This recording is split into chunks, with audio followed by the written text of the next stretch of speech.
fa da alamu zaman kotun da yake tsakanin gwamnatin jihar Kano da kuma Sheikh Abdul Jabbar yana nema ya zama shirme. Kafin mu kai ku zuwa ga cikakkun labaran, ku danna mana subscribe a tashar mu ta Kukan Arewa TV, kana ku taɓa mana alamar like. Mun gode.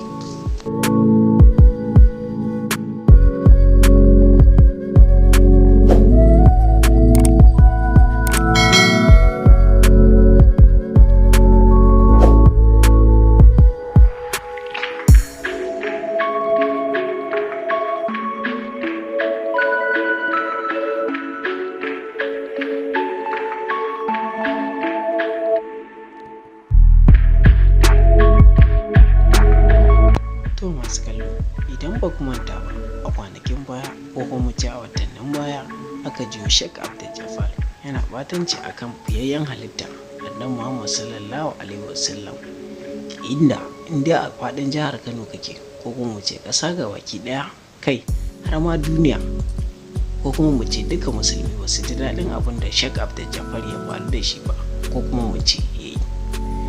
Haka ne ya sa gwamnatin jihar Kano ta sauri ta kama shi, inda har yanzu yana gaban kuliya, wato wata sabo.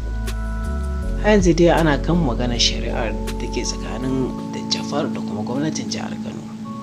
Mu dai har yanzu muna jira a yanke mai hukunci akan danyen laifin da ya aikata, domin hakan zai zama izina ga dukkan ɗan adam da yake cikin jihar Kano ko kuma mu ce duniya baki ɗaya.